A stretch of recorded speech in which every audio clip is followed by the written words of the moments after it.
Assalamualaikum warahmatullahi wabarakatuh. Waalaikumsalam warahmatullahi wabarakatuh. Asyhadu an la ilaha illallah wahdahu la syarika lah wa asyhadu anna Muhammadan abduhu wa rasuluh.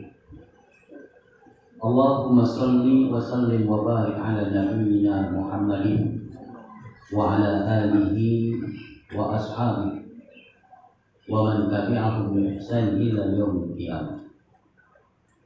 Qala Allah Ta'ala, ya ayyuhalladzina amanu taqullaha haqqa tuqatih wa la tamutunna illa wa antum muslimun. Ya ayyuhan nasu taqu rabbakum alladzi khalaqakum min nafsin wahidah wa khalaqa minha zawjaha wa batha minhuma rijalan katsiran wa nisaa wattaqullaha alladzi tasaaluna bihi wal arham innallaha kana 'alaikum raqiba. Ya ayyuhalladzina amanu taqullaha wa qulu qawlan sadida yuslih lakum a'malakum wa yaghfir lakum dhunubakum wa may yuti'illaha wa rasulahu faqad faza fawzan 'azima. Amma ba'd. Fa inna asdaqal hadisi kitabullah wa inna khairal hadi Muhammadin sallallahu alaihi wasallam wa syarrul umuri muhdatsatuha wa kullu muhdatsatin bid'ah wa kullu bid'atin dhalalah wa kullu dhalalatin finnar. Wajib bagi kita untuk memujanya, meninggikan asmanya, karena dia pula yang dapat menolong segala macam apa yang ada pada diri manusia. Dialah yang bisa mengeluarkan kesulitan hidup manusia. Dia pula yang dapat memberikan kesehatan bagi siapa hamba yang sakit. Oleh karena itulah kita pun juga minta ampun kepadanya, karena dia maha pengampun sebesar apapun dosa yang kita lakukan. Selama kita sungguh-sungguh bertobat kepada Allah atas dosa yang kita lakukan, Allah akan ampuni. Dan juga kita berlindung kepadanya dari akhlak dan amal-amal yang buruk. Baik akhlak kepada Allah, kepada Rasul, kepada orang tua, bahkan pada manusia lainnya. Banyak sebagian kita yang kurang dalam masalah akhlak, kurang adab. Kita berlindung kepada Allah dari hal demikian. Begitu pula dari amal-amalan, perbuatan-perbuatan kita selama ini, yang kita menganggap ibadah kita lah paling benar. Yang lain salah, yang lain kurang benar, kita yang paling benar. Ini pun termasuk akhlak yang tidak baik. Oleh karena itu semua amalan kita kembalikan kepada Allah Subhanahu wa taala. Dan memang Rasulullah sallallahu alaihi wasallam pernah menjelaskan dan mengingatkan kita umatnya, hati-hati dalam kita beramal. Di antaranya ibadah kita kepada Allah Subhanahu wa taala. Karena begitu banyak orang beramal, beribadah, merasa amalannya benar. Tapi sebenarnya tidaklah benar menurut Allah dan Rasulnya, bukan menurut kita. Oleh karena itulah kita perlu petunjuk Allah.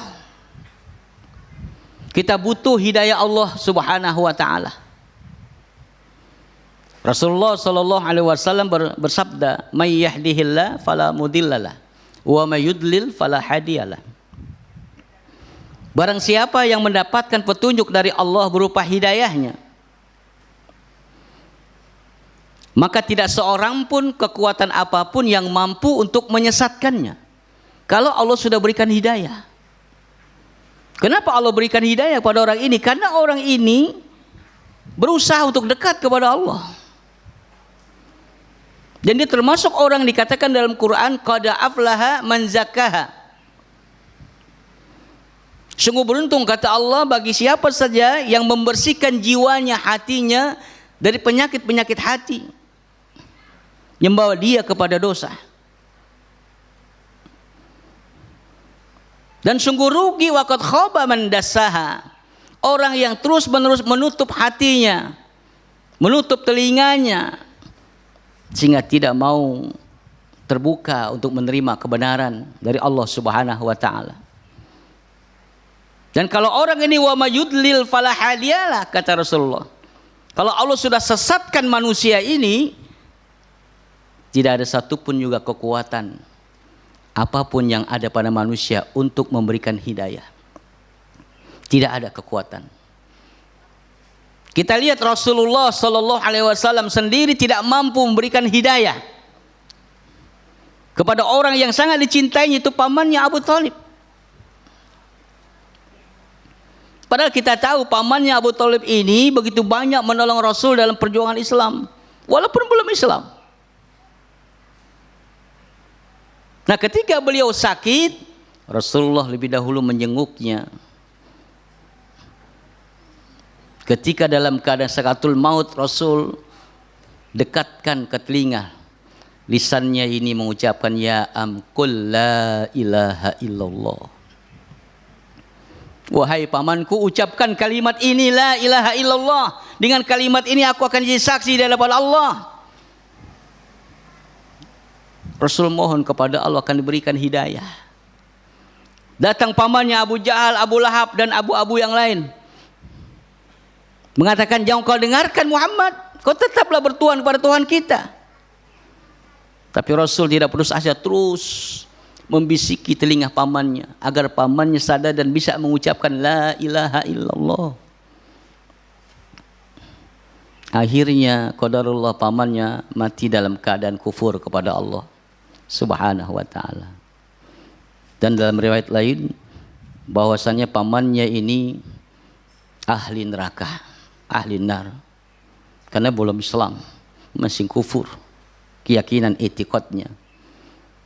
Tetapi kata Rasulullah, pamannya ini masuk neraka abadan, selamanya, tapi diberikan siksa neraka yang paling ringan. Tahu Bapak siksa api neraka paling ringan? Diberikan sendal 2 dari besi yang panas sampai otaknya mendidih. Kita sering masak air kan, mendidih, coba celupkan tangan kita ke dalam. Diberikan sendal yang panas dari neraka, hancur tubuh ini dan otaknya ini mendidih. Dan dia menyangka bahwa inilah paling berat. Padahal ini paling ringan siksaannya, api neraka ini. Tergantung kita memilih yang mana, Pak. Yang ringan apa berat? Ringan kagak, berat kagak, apalagi berat. Ya. Nah, oleh karena itu hidayah ini mutlak milik Allah. Ketika Rasul minta agar Allah berikan hidayah kepada pamannya ini, turun ayat innaka la tahdi man ahbabta walakinnallaha yahdi may yasha. Sungguh yang kayak Muhammad tidak mampu, tidak akan bisa memberikan hidayah kepada orang yang kamu cintai. Walakinallah, akan tetapi Allah yang mampu bisa memberikan hidayah kepada orang yang dikehendakinya. Makanya beruntung orang dapat hidayah, Pak. Ya, mudah-mudahan kita dapat hidayah ya. Karena ciri-ciri orang dapat hidayah itu diantaranya sami'na wa ata'na. Setiap datang perintah Allah, apa saya Allah perintahkan, Rasul perintahkan, apa saya Rasul perintahkan, sami'na wa ata'na, kami dengar ya Allah dan kami taati. Tidak ada sedikit pun keraguan dalam hati untuk menerima kebenaran. Sami'na wa ata'na, bukan sami'na wa asoina. Dengar sih dengar, tapi gimana ya? Tuh, pakai gimananya.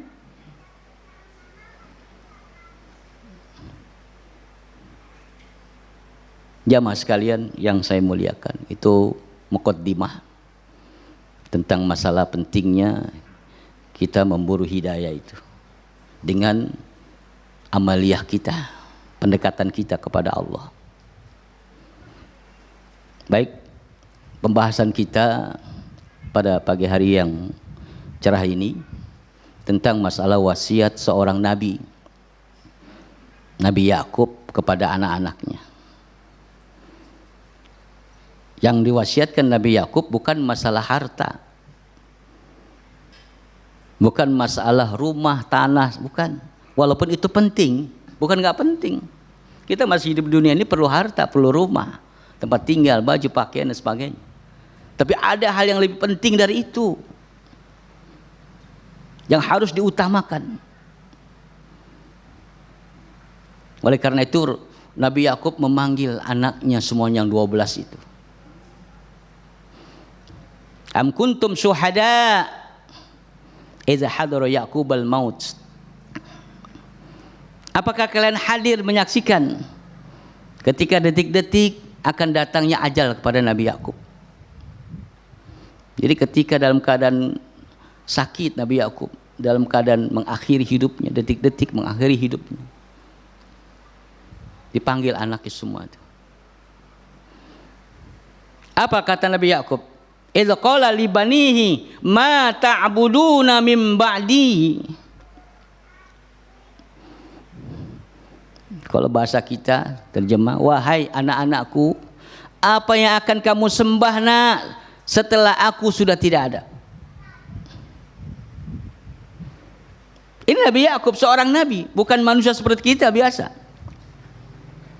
Sangat mengkhawatirkan dalam kondisi anaknya tentang keimanan, tentang tauhid. Sehingga ditanya, ma ta'buduna min ba'di? Apa yang kalian sembah nak kalau ayahmu sudah tidak ada, sudah meninggal dunia? Sekarang ayahmu masih ada, kau masih beribadah kepada Allah, masih sujud kepada Allah. Nanti bagaimana kalau ayahmu sudah tidak ada? Kalau orang tuamu sudah meninggalkan dunia ini, apakah kau masih beribadah kepada Allah? Apakah kau masih mengadakan Tuhan itu Allah satu-satunya ilah kita?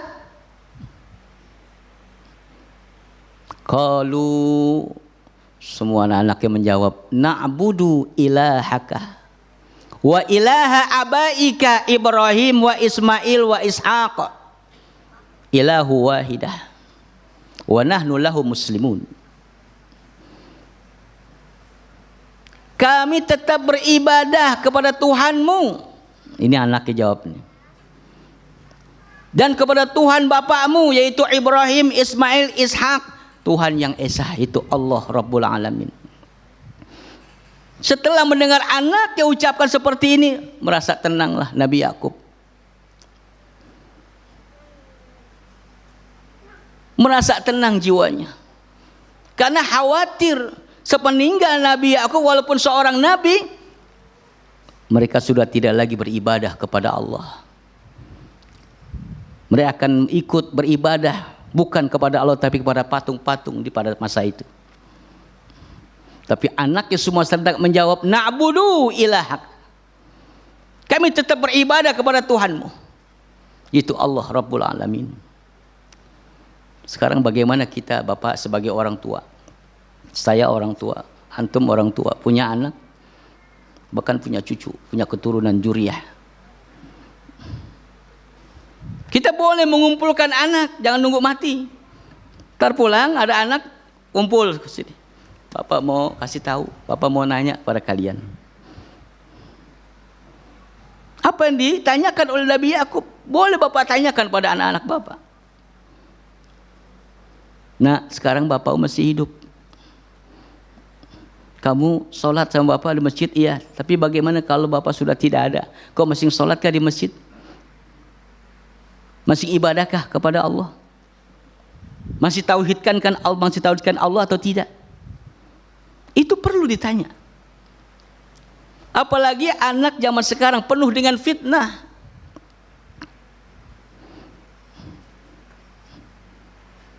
Anak sama bapak sekarang kayak teman, main catur berdua. Anaknya bilang, skak mati loh. Tuh. Bapak bilang, lu yang mati. Berantem jadi berdua. Itu anak sekarang. Terkadang ngomong lo gue, anak sama orang tua. Ada gak bagian? Banyak kan? Di sini nggak ada kali ya? Nggak beda. Setiap hari kita mendengar seorang anak teriak-teriak pada orang tuanya, membentak-bentak orang tuanya. Ini tidak salah semuanya anak, orang tuanya. Saya pernah nasihati orang tua, saya katakan maaf, saya mendengar begini, telinga saya nggak enak dengarnya. Anak ibu tadi ngomong sama ibu, lo gue. Ibu senang kelihatannya. Habis gimana Pak ya? Apa ibu dulu begitu? Iya, nah ini. Sampai sekarang pun dia kepada orang tuanya, kepada neneknya, lo gue ngomongnya. Ngaji anak ibu, ngaji. Diajarkan. Kurang tahu deh, saya kurang perhatian katanya. Gak usah heran kalau anak kita seperti itu. Masuk rumah, asal aja masuk rumah nyelonong. Gak diajarkan, Assalamualaikum. Baca basmalah masuk rumah, biar setan gak ikut datang masuk.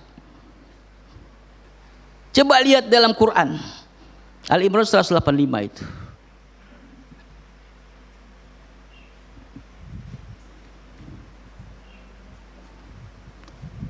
Di mana ayat ini menjelaskan kepada kita bahwa orang yang beruntung, orang yang sukses bukan orang yang merasa anaknya berhasil sekolah-sekolah umum sementara akhiratnya tidak dipikirkan. Faman juziha 'anil nar wa udkhilal jannah faqad faza.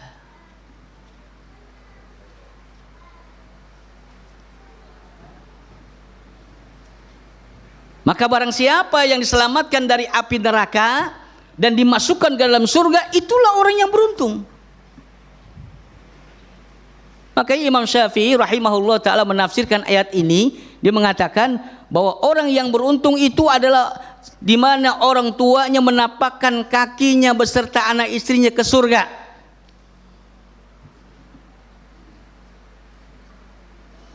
Ini baru beruntung.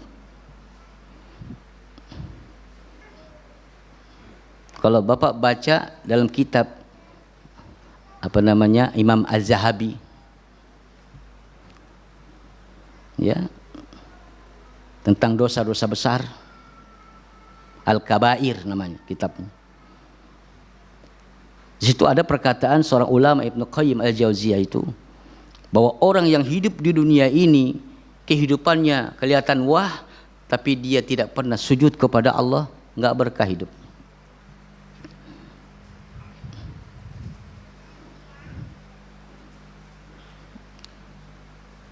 Karena sholat itulah yang mendatangkan keberkahan, di antaranya seperti itu. Itu waktu sholat tuh, ntar baru azan. Tuh. Itu udah azan, udah qomat. Ya baru qomat, belum juga imam takbir. Itu imam udah takbir, baru 1 rakaat, lama-lama habis. Nggak sholat. Kalaupun dia sholat, tapi dia tahu waktu-waktu sholat, ini terkena ayat Al-Baqarah 165.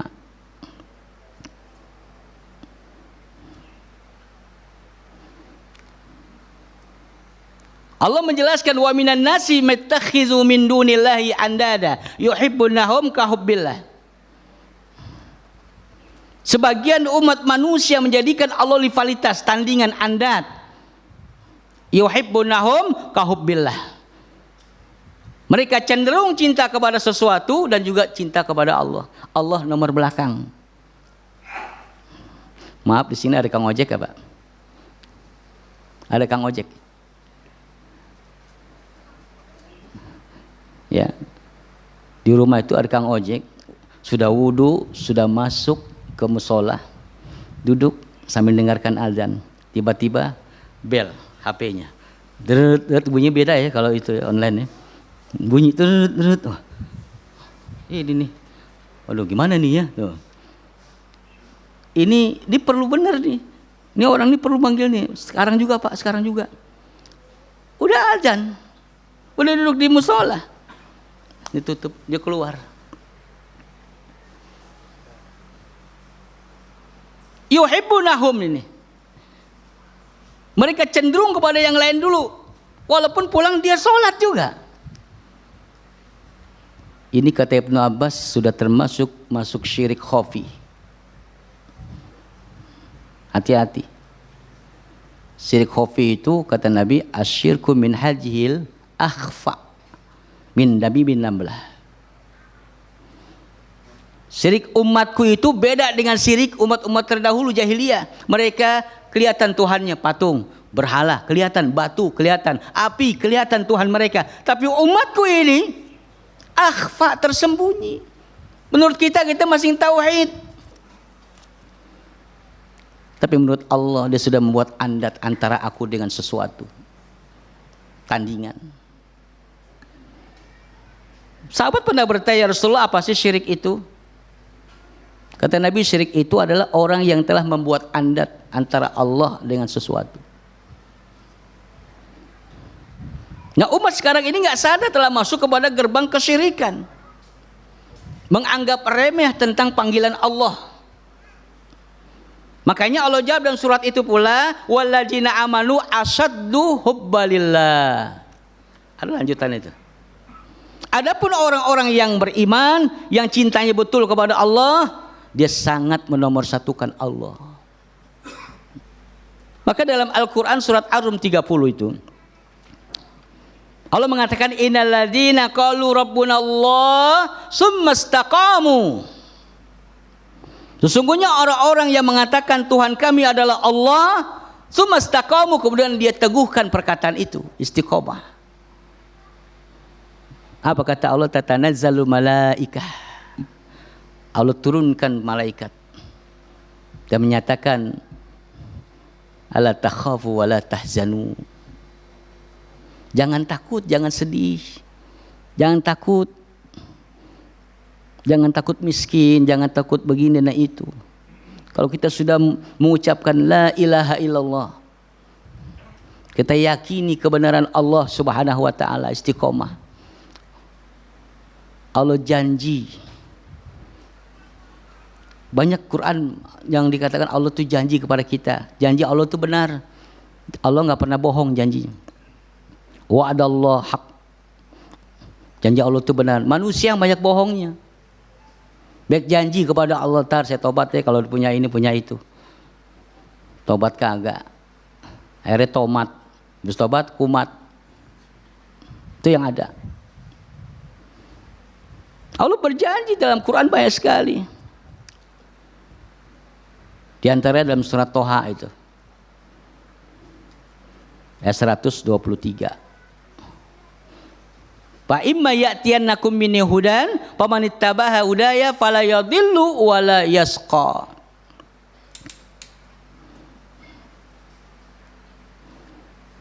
Maka tatkala datang kepada Allah hidayah, petunjuk, dan dia ikuti petunjuk itu, maka tidak ada kesesatan di dunia ini dan tidak ada kecelakaan di akhirat. Itu janji Allah.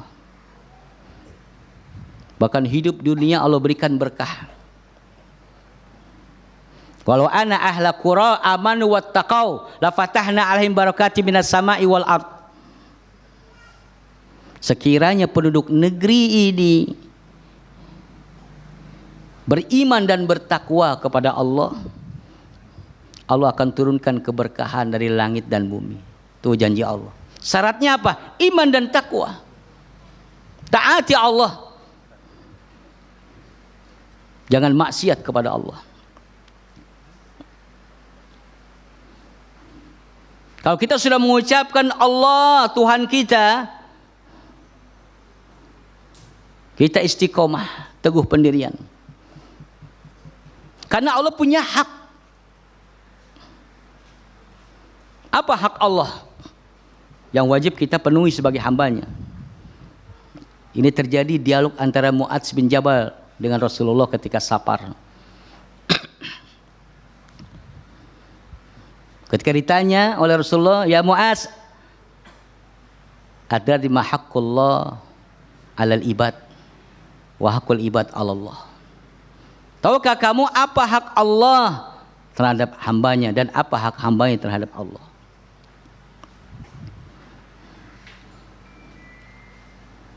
Jadi Allah punya hak yang wajib kita penuhi.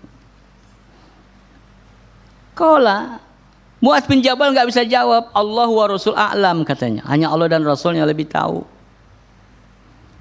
Maka Nabi menjelaskan, ya, bahwa haqqullah 'alal ibad ay ya'buduhu wa la yusyriku bihi syai'a. Hendaklah kalian beribadah hanya kepada Allah saja, jangan menyekutukan Allah dengan sesuatu. Tuh hak Allah. Salat jalan terus, ke dukun jalan terus. Lain. Ngaji rajin ya, tapi ke tukang ramal rajin. Tangannya dilihat. Gimana nih nasib saya nih, pekerjaan saya, apalagi pandemi gini. Tukang ramal buntu.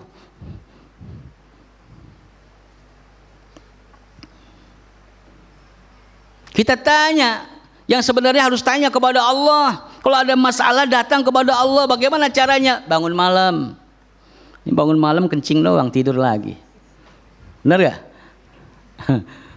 Bapaknya bilang sama istrinya, Bu, ntar jam 2 bangunin saya. Alhamdulillah Pak, kata istri. Kenapa? Sholat tahajud. Bukan, nonton bola. Nonton bola jam 2. Bola bukan dilarang, tapi ada waktu. Allah sudah bangunkan malam hari, jangan kita tidur lagi. Apalagi udah umur-umur seperti 50 ke atas. Kayak saya ini hampir 60. Ya suka bangun malam. Walaupun nggak tiap hari, ya seminggu berapa kali begitu. Biasakan. Orang lagi tidur, nyenyak, kita bangun. Dingin iya, apalagi hujan iya. Dekatkan diri kepada Allah di waktu kita malam hari itu. Tanpa sadar, keluar air mata. Bukan air mata dibuat-buat, nangis di depan TV, oh bukan. Tapi benar-benar nangis karena banyak dosa. Kita banyak dosa Pak. Pagi-pagi sudah buat dosa. Sama istrinya, Bu bikin kopi. Ntar Pak, lagi ini nih, suruhin anak mau sekolah. Dasar lelet, dosa juga tuh dari ucapan. Berantem pagi-pagi. Padahal subuhnya, ya habis sholat subuh bahasa istighfar dia. Nah ini istighfar. Ya. Jadi penuhi hak Allah ayya'buduhu wa la yusyriku bihi. Hendaklah kalian beribadah, menyembah hanya kepada Allah. Inilah yang ditanamkan anak-anak Nabi Yakub. Wasiat inilah kepada anak Nabi Yakub yang diberikan pada Nabi yang mulia Nabi Yakub alaihissalam. Bukan mata kuluna min ba'di. Nah, kalau ayahmu sudah tidak ada, apa yang kau makan, nak? Perkara makan itu wasiatnya, perkara dia nanti bagaimana tempat tinggalnya, gimana hidupnya kalau bapakmu sudah tidak ada. Mengkhawatirkan dalam masalah ini, bukan mengkhawatirkan masalah akhirat anak kita nanti, agama anak kita. Banyak anak-anak kita di jalan yang ngebut-ngebut dengan motor, yang begal, itu anak kita. Ditangkap polisi, dipanggil orang tua, ditanya orang tuanya. Susah Pak, kata anak. Susah. Jawabannya cuma itu, susah Pak, dibilangin. Yang membuat susah ya dia sendiri, orang tuanya. Kenapa enggak ikuti sunnah Rasulullah SAW dalam pendidikan anak? Kita hanya berusaha Pak. Anak kita ini amanah. Istri kita juga amanah dari Allah.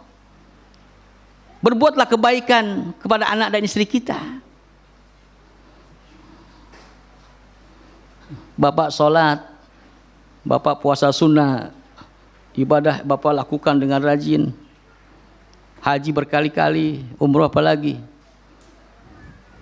Tapi ada penyakit yang membuat Bapak tersiksa dalam kubur.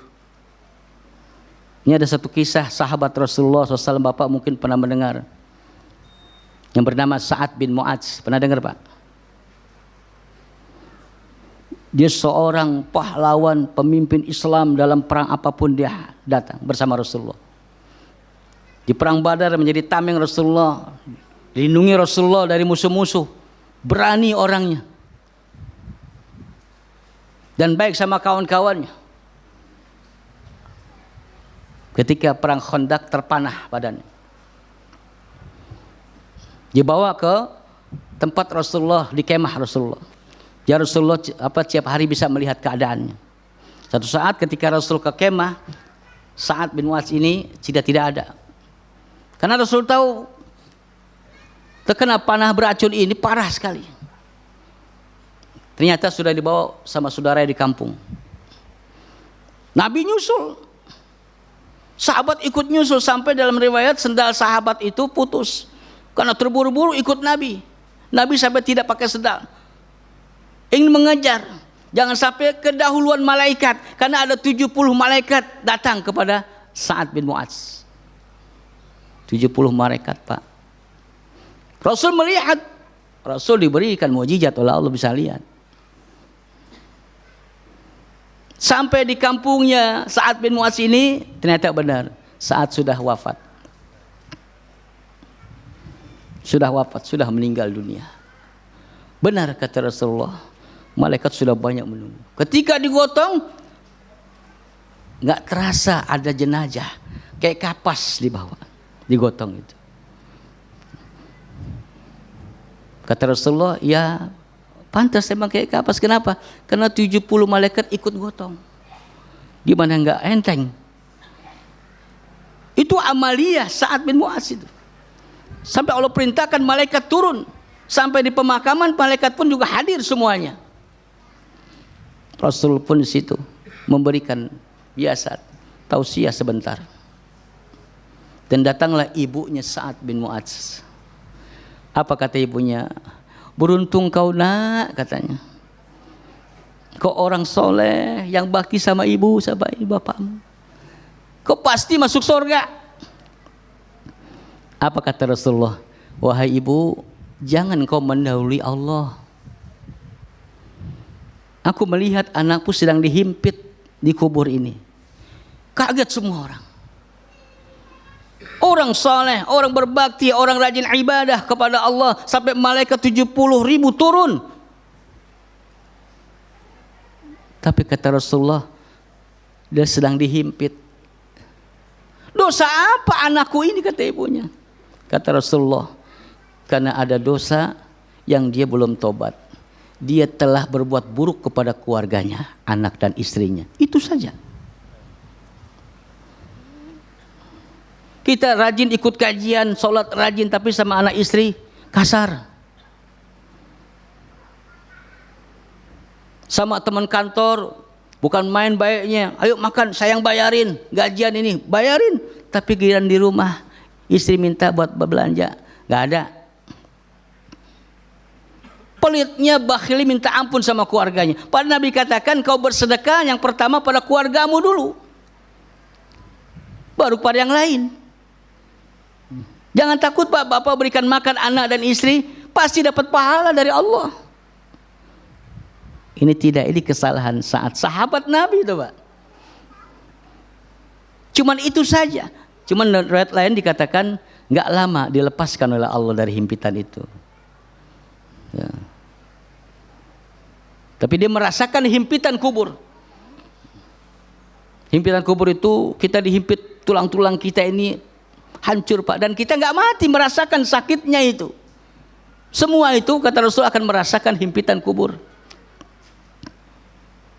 Ya ini, bagaimana kita, dosa kita yang begitu banyak. Kita lalaikan anak istri kita dalam beribadah kepada Allah.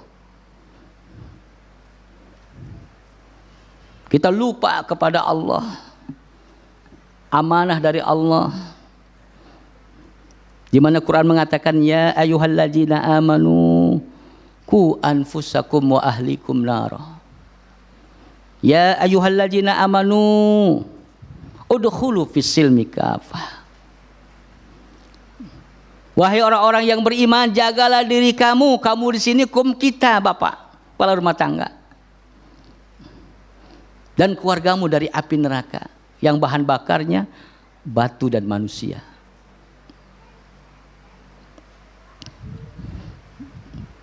Dan juga kata Allah, wahai orang yang beriman, masuklah kalian ke dalam Islam secara keseluruhan, totalitas. Nah, kita arahkan, kita ajarkan, kita terbiakan anak kita kepada Islam. Karena pada dasarnya anak kita lahir, semuanya manusia lahir ketika lahir dari perut ibunya dalam keadaan fitrah. Kullu mauludin yuladu alal fitrah. Setiap anak yang dilahirkan dalam keadaan fitrah, dalam keadaan dia sudah Islam. Coba. Bayi semua yang lahir itu Islam, fitrah itu. Bahkan ulama lain mengatakan sudah beriman dia. Kok sudah beriman, kan masih kecil, belum tahu iman itu. Kita lihat lagi dalam Quran Al-A'raf 172.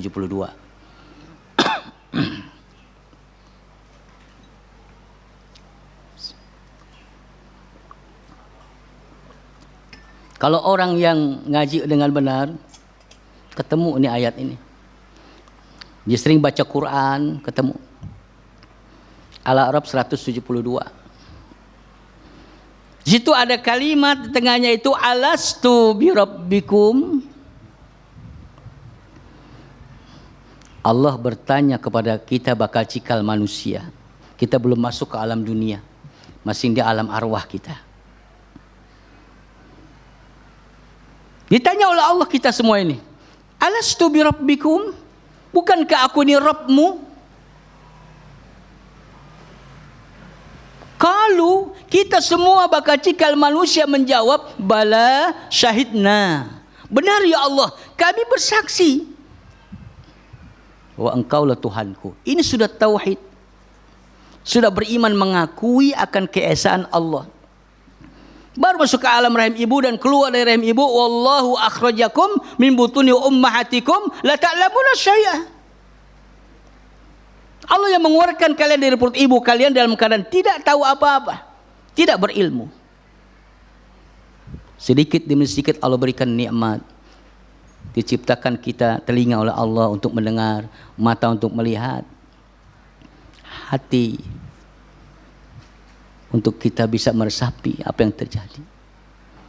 Diberikan nikmat ini, nikmat besar. Maka salah satu kekufuran manusia itu sebabkan 3 panca indera yang tidak dipakai dengan benar. Kulubun, hati, ayunun, apa? Mata, terus wujunun, telinga.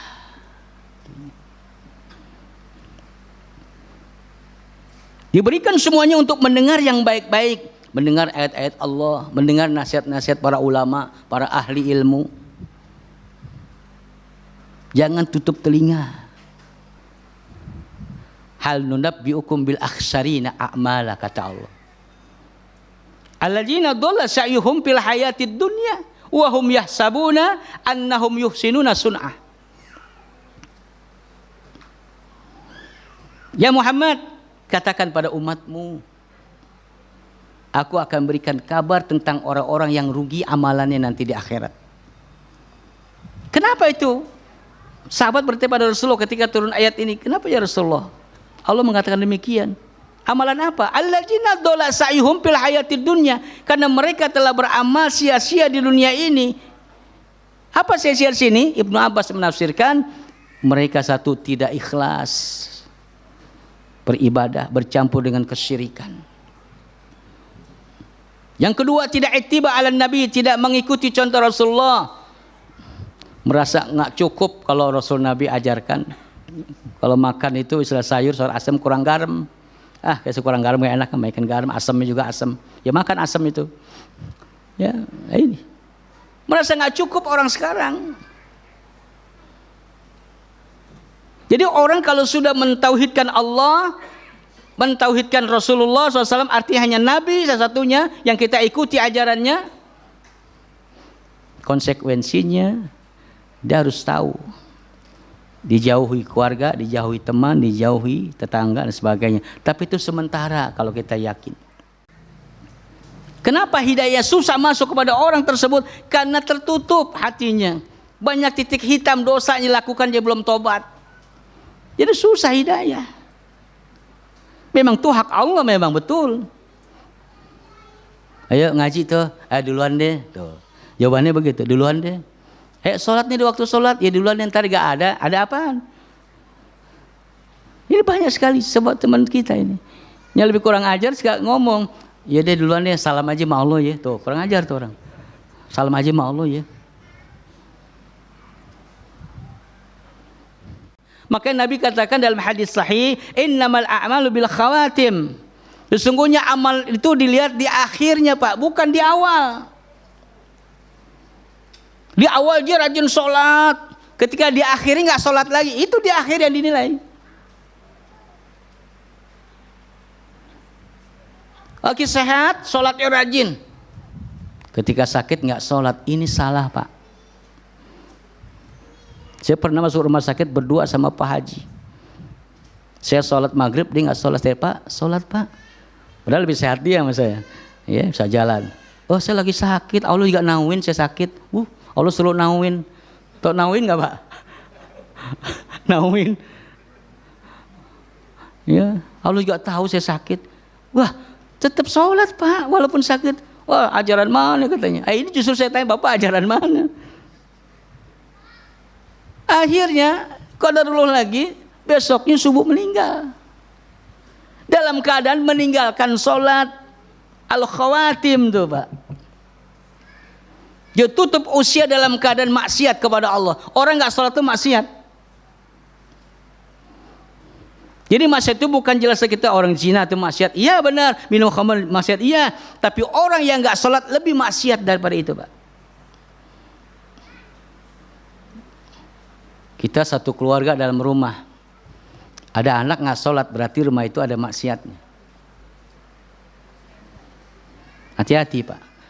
Dan kalau maksiat itu dibiarkan, didiamkan, wattaqu fitnatal lad, ya. Dan takutlah kalian kepada azab Allah. La tusibanal ladzina zalamu minkum khassah. Tidak menimpa musibah itu kepada orang yang buruk saja, tapi orang baik-baik kena. Kita rajin sholat kena imbasnya. Karena kita apa? Diam. Nah, keluarga kita dulu, anak kita ini sholat gak? Saya kalau khutbah Jumat tuh, Pak, saya katakan sama bapak-bapak ini yang hadir, yang Jumat ini.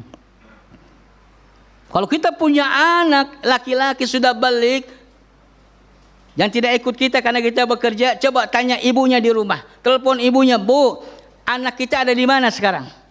Di rumah, di sekolah, atau di jalan? Kalau di rumah suruh sholat, ini sholat Jumat. Kenapa? Karena akan ditanya oleh Allah kita sebagai bapak. Sekarang anak-anak kita banyak, Pak, yang nggak sholat. Depan kita, iya sholat. Sholat, iya sholat. Bawa kain, dari sana nggak sholat. Ini banyak sekali. Ya. Jadi banyak orang yang meremehkan tobat. Padahal tobat hukumnya apa, Pak? Wajib. Ya ayyuhalladzina amanu tubu ilallah taubatan nasuha. Hai orang yang beriman, tobatlah kepada Allah dengan tobatan yang sesungguhnya. Bukan tobat main-main. Saya katakan tadi tobat tomat itu, habis tobat kumat. Sakit perut, aduh nggak mau udah tobat deh, makan sambal deh. Tobat, udah baik nyariin tuh sambal. Tomat namanya itu. Udah tobat, udah tinggalkan segala macam apa yang pernah kita lakukan, yang bawa keburukan buat kita, bawa dosa. Dulu kita nggak sholat, sekarang sholat, alhamdulillah. Itu ada perubahan karena ngaji. Memang kalau sholat tidak diiringi taklim, apa kita menuntut ilmu, nggak akan bisa langgeng, Pak, sholat. Kamu udah tobat, saya udah tobat nih, nggak minum lagi. Kenapa? Nggak punya duit. Ya nggak punya duit, nggak minum. Kalau punya duit, inilah tobatnya, cuman sholat doang. Kelihatan nih sholat. Apalagi ntar Ramadan nih, Pak nih. Penuh nih satu hari nih. Ya nggak, Pak? Masjid penuh sampai gelar tikar di depan. Kenapa? Baru 1 Ramadan. Ntar udah 2 Ramadan, 3 Ramadan, seminggu, 2 minggu, mulai itu, ya, maju ke depan. Kemajuan mulai ada tuh. Udah seminggu lagi mau Lebaran, cuman tinggal sab. Begitulah kita sekarang umat Islam. Kenapa? Tidak menuntut ilmu, sehingga tidak tahu hak dan kewajiban kita. Kenapa kita harus sholat? Kenapa kita harus beribadah? Ilmu yang jelaskan itu. Kita kumpul di sini bukan semata-mata ngumpul, tapi menuntut ilmu.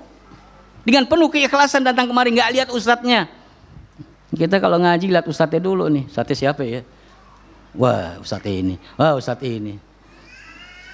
Nggak lihat, yang penting manhajnya sama.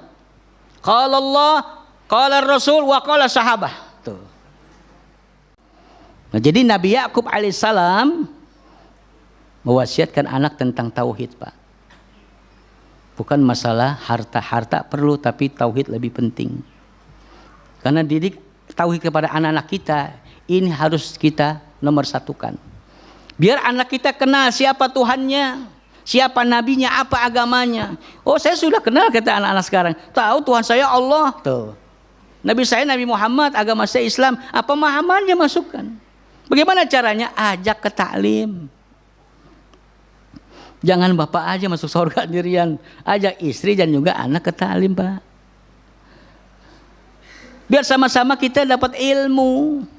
Oh, ada acara ujur. Nah, bapak pulang jelasin sama anaknya dan istrinya. Saya tadi taklim begini nih pelajarannya. Qur'annya ini, hadis ini. Tuh.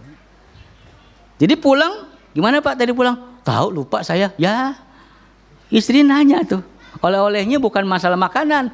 Pak, tadi pengajian gimana Pak? Oh, rame, bagus. Isinya apa Pak? Isinya apa ya? Lupa Bapak tuh. Oh, lupa. Dicatat tuh, catat. Jadi Bapak bisa ajar ke anak istrinya tentang tauhid begini. Tuh. Jadi istri dapat ilmu, anak dapat ilmu, kita pun dapat ilmu. Dalam satu keluarga ini, keluarga tauhid. Nah, alhamdulillah. Jadi kalau orang bertauhid sudah punya sifat bara wal wala. Ya. Bara itu artinya menghindar sejauh-jauhnya hal-hal yang berbau syirik. La in asyrakta la yahbatuna amaluk, tuh kata Quran. Jika engkau syirik kepada Allah, hangus seluruh amal ibadah. Tuh. Jadi apa yang dikatakan Quran tadi, alladzina dalla sa'yum fil hayati dunya itu, mereka telah beramal sia-sia di dunia ini. Artinya apa? Tidak ikuti Nabi. Jauh dari contoh Nabi Sallallahu Alaihi Wasallam, tapi ngotot ikut pengikut Nabi. Saya ini umat Nabi, cinta sama Rasulullah. Ada jamaah bilang, Pak, saya cinta sama Rasulullah Pak. Buktinya apa? Nuh, Bapak ke rumah, kaset banyak tuh cinta Rasulullah. Cinta Rasulullah kasetnya. Bukan itu kita cinta Rasulullah, bukan fisik, tapi ajarannya. Kata Ibnu Katsir, ajarannya. Menafsirkan firman Allah, "Qul in kuntum tuhibbunallah fattabi'uni yuhibbukumullah." Ila akhir. Ya. Kalau kalian ya Muhammad katakan pada mereka mencintai Allah, ikuti kamu. Kalau ingin dapat ridha Allah, cintanya Allah, ikuti Nabi. Kalau enggak ikuti Nabi gimana? Allah enggak ridha, Allah enggak cinta kepada kita. Bukankah kita mengharapkan ridha Allah? Cinta Allah. Kalau Allah benci dengan perbuatan amal kita gimana? Kita gembira dunia, saya banyak amal, saya banyak perbuatan kebaikan, sampai di akhirat menangis kita. Pantas Nabi katakan, lau ta'lamuna ma'a'lam. Sekiranya engkau tahu apa yang aku lihat, kau akan banyak menangis di dunia daripada tertawa. Kenapa? Rasulullah perlihatkan surga neraka, Pak. Sahabat ketika mendengarkan ini menangis, Pak, nunduk. Menangis. Rasul ceritakan bagaimana surga nikmatnya segala macam, bagaimana neraka. Naudzubillah, neraka sadis. Kita dikubur saja nih, dikubur Pak. Kata Ali bin Abi Thalib, orang kalau tahu sabda Rasul tentang kubur itu, mereka takut.